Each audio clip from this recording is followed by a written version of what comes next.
Hi, welcome to today's episode of Path, Passion, Purpose, which we are filming from Geneva, as you might be able to tell from the background. We are very privileged to have Alisée de Tonnac, one of the co-founders of Seedstars, with us.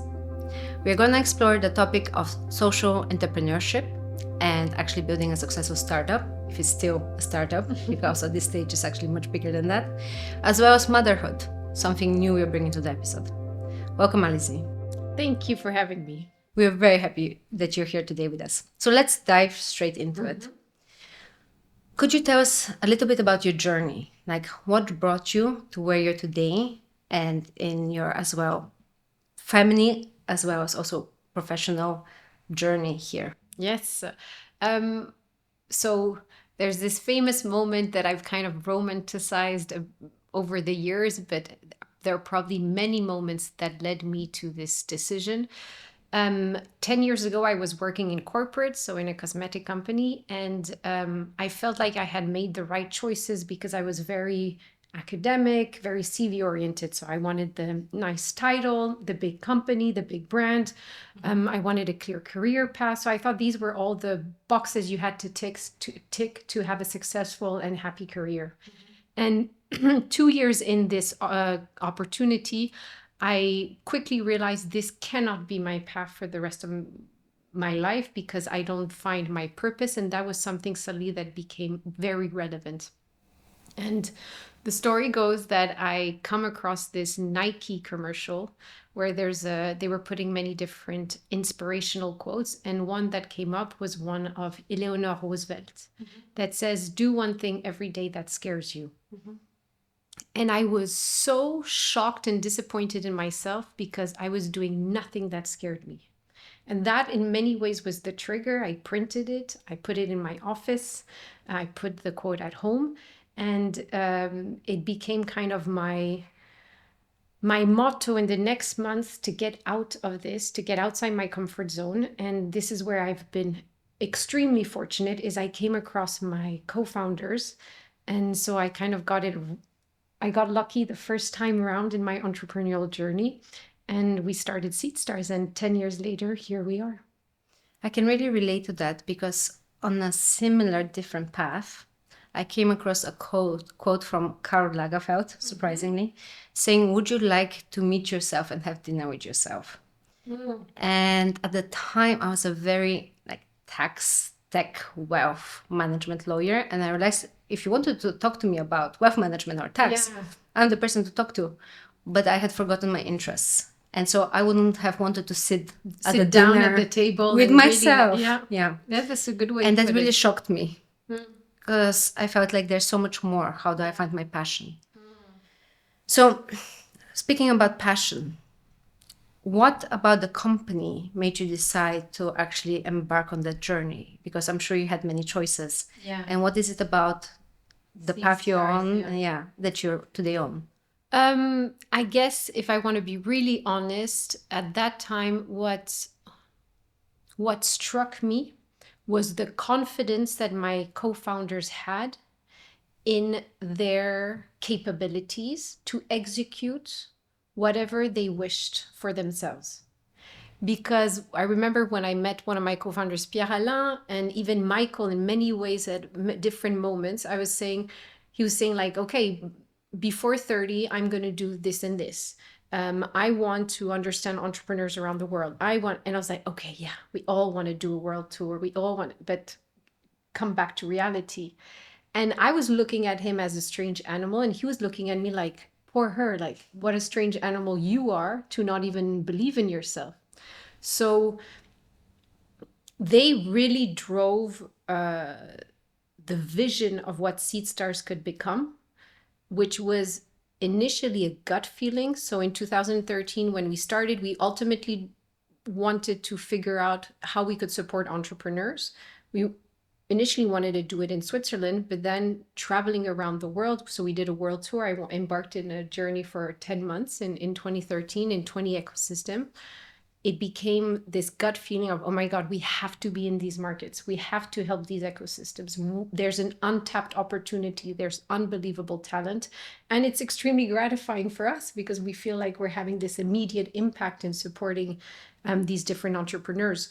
So that gut feeling over time was translated into values, into a mission statement, into clarifying what was the strategy. But it ultimately was being on the ground and having to connect so quickly and immediately with these entrepreneurs.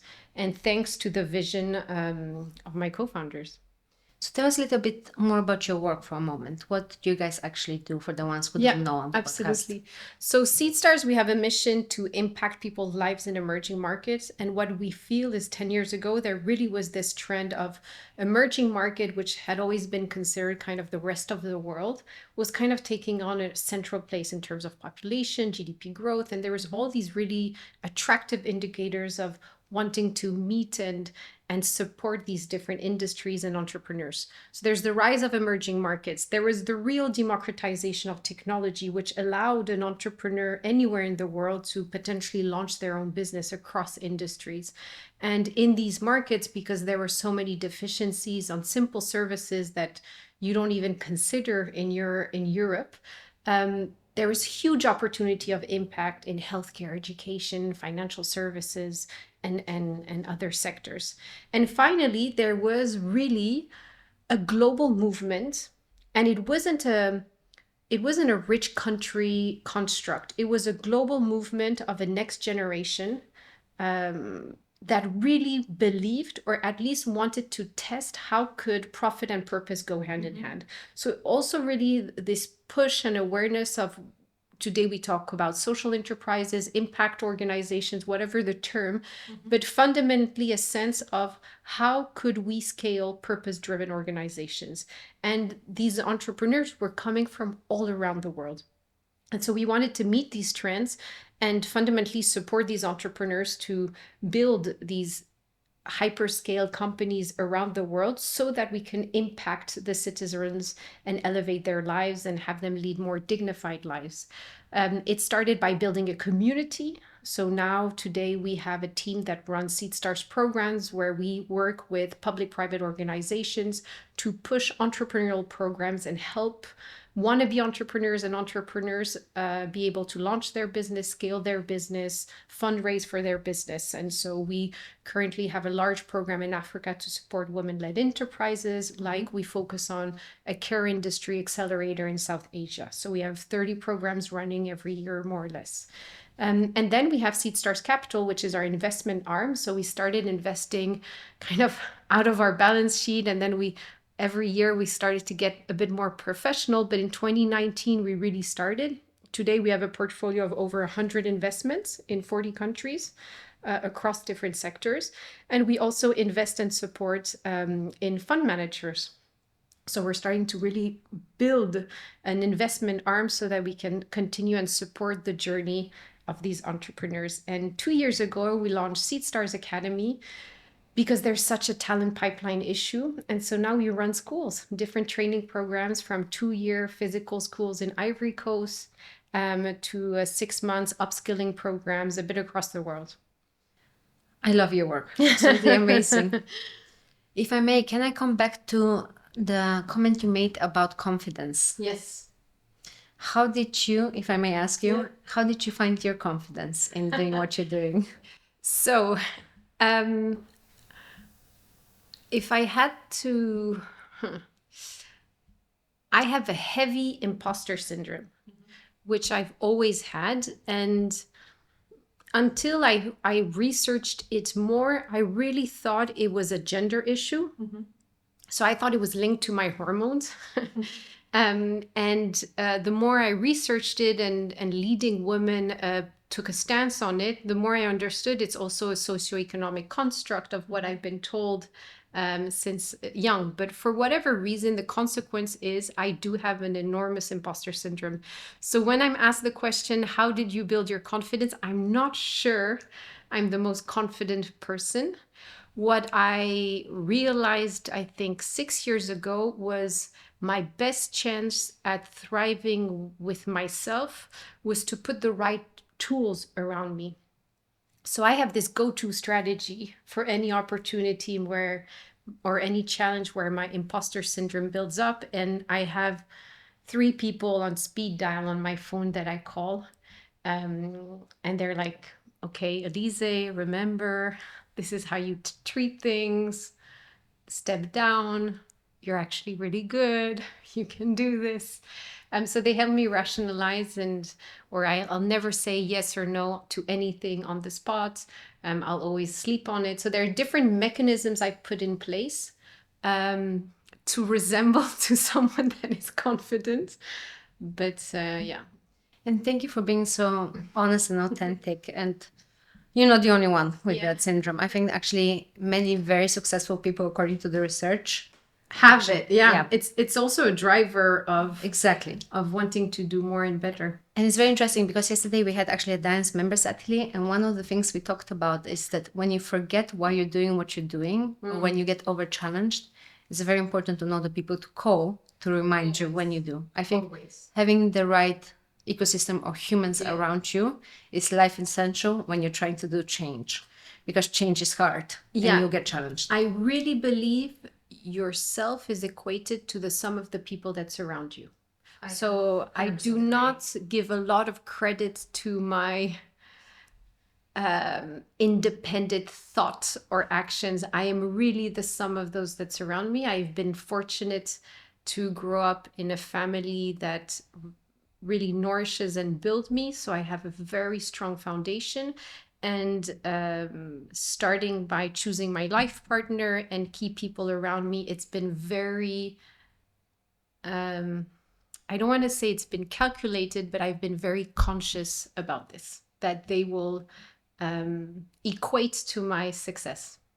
I think bringing consciousness also to decisions. It's not about calculation, being truly conscious about who we surround ourselves with and how we want to show up. Yeah. And of course, there's days we can't. No, yeah, of course. That's where the other ones come in. It's like the magic to life. Yeah, exactly. And so we just spoke about family and gender. Yeah. And one of the topics I wanted to cover with you, because I think it's very rare to have a woman in like social enterprise, in a startup, in finance, in everything you're doing, not to mention in Switzerland. And I love Switzerland, but who on top of it, during the same time, had 3 kids. Yes. So if I may honestly ask you, and I'm personally curious, but I'm sure there's other women curious too, is there a magic equation? What's the good? What's the bad? How does one do that? Yeah. It's really tough because before becoming a mother, I would listen to a lot of these role models I had, etc. And I was really disappointed when I became a mother because they made it sound easy. So I'm going to try and be as crude as possible. As much as it is the most fulfilling experience, and you were mentioning before, how do you build your purpose, and if you would want to meet yourself at the dinner table. Now I ask myself, would my children want to meet with me when they're adults? So when they have kind of their own consciousness, would they be proud? Would they want to engage with me? And that's a real driver of how I shape my decisions and actions. So in many ways, they are my raison d'être. That said, I've been surviving. There's no thriving yet. It's really, really tough.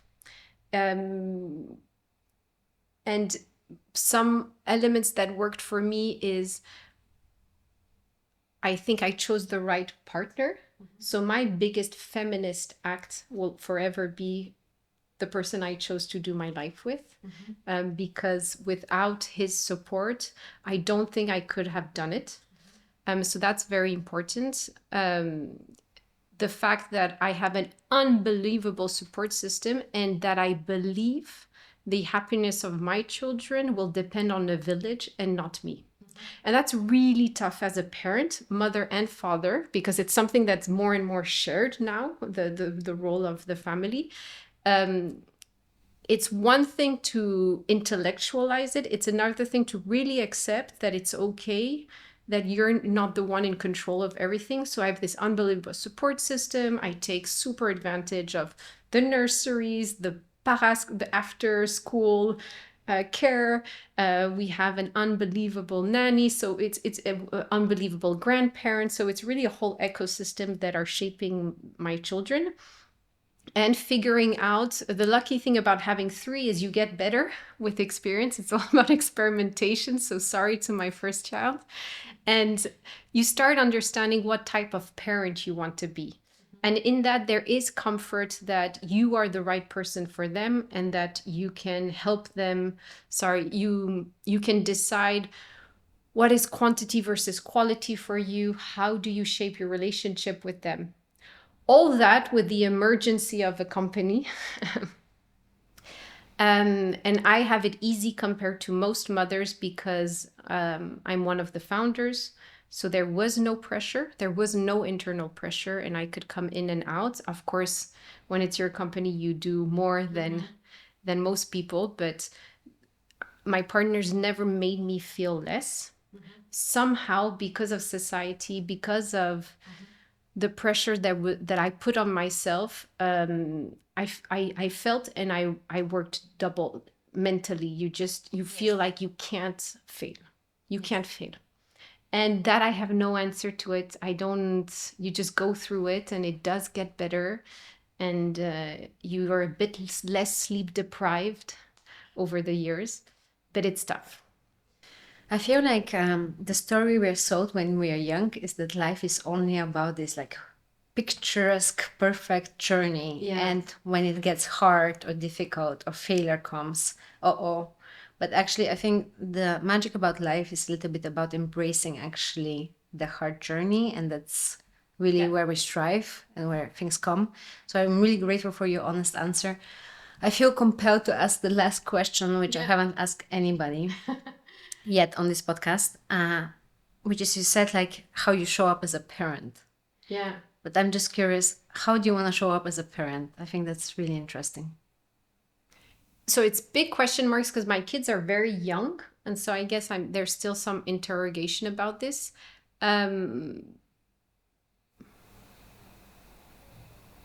I did so to celebrate the 10 years of Seedstars last year, we decided to go back on the road, especially with COVID. We were disconnected with our local communities of investees, investors, entrepreneurs, different partners. And so we went on the road to celebrate Seedstars 10 years, and the community went to 6 countries, traveled for more or less 6 months, and I brought the children with me. And what I loved about this experience, and I hope to embed it in the next years, is that actually in Europe at least, and it's not the case everywhere, we live in a very siloed life. So we go to work, it's in one physical space. They go to the nursery or school, it's one physical space. We reconnect at very logistic hours. I mean, everything is I don't know how to say the word, categorized kind of. Whereas in the world tour, we had to live much more with one another in our different spaces. So I started to bring them on to some events. They started to meet with people we were working with. And it's very simple at their ages because they're really young. But it was so interesting and comforting. And I think that's how I want to show up. I want to get them involved in my life as much as I can get involved in their lives. And it's 2 worlds. So moving away from a siloed approach to something that is much more hybrid, nuanced, holistic, would be my hope on how to show up. But then life happens and a million other obstacles and external factors. But that was a big realization last year. Amazing. I really embrace what you just said. I'm so grateful to you for opening up so authentically about things sometimes we don't speak about. And I think it's very important. So I did drive this conversation towards also being a mother, a part of everything else. I think there's very few examples who actually share so authentically their journey. And I'm so grateful that you did, and we really appreciate it. Thank you.